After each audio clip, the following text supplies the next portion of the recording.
This is a 2000 Ford F-150 with the 5.4 Triton engine in it.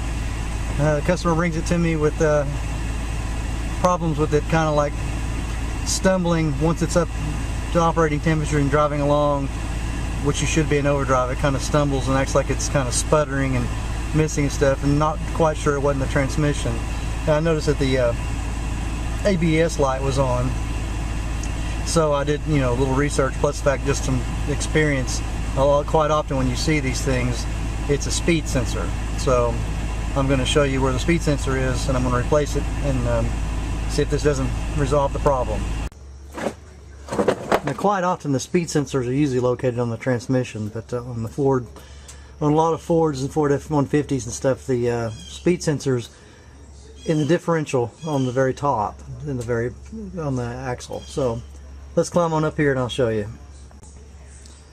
Okay, we're looking at the top of the rear axle, and you'll see the wire running to it and sticking out there. And I've just got to identify which size nut it is. It takes off just one bolt that holds it down, and we'll pull it off. I wanted to give a different angle. This is a view from the top of the differential or the rear axle. And you can see those tabs latched onto the tabs of the speed sensor.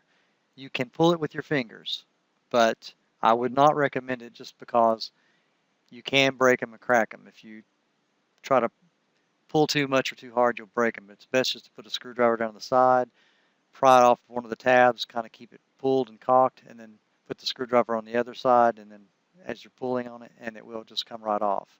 But as you can see in this, it'll just pull off.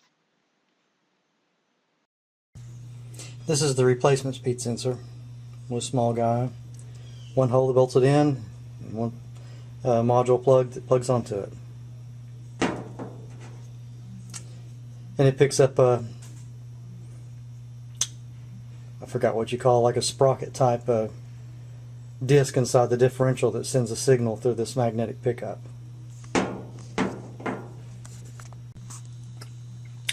Now, in order to get that connector off, there's a plug that goes right here, and it's got two expandable tabs that lock onto these little tabs right here.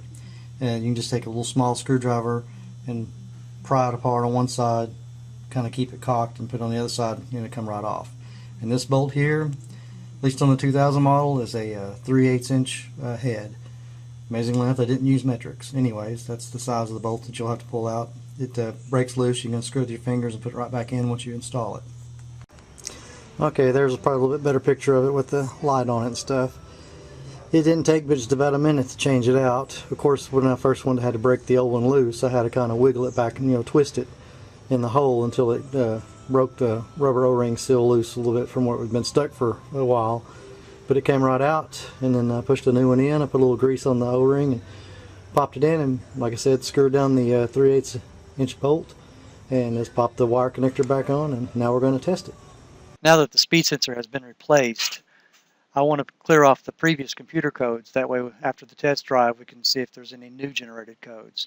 Quite often, instead of it giving you all the codes up front, you have to replace one thing at a time for it to generate any other errors or codes. Sometimes it's just that way, but we'll unplug the battery for about 10 to 20 seconds, clear the computer codes off, plus it'll clear off the ABS light, and then they'll take it for a test spin and see what the results are.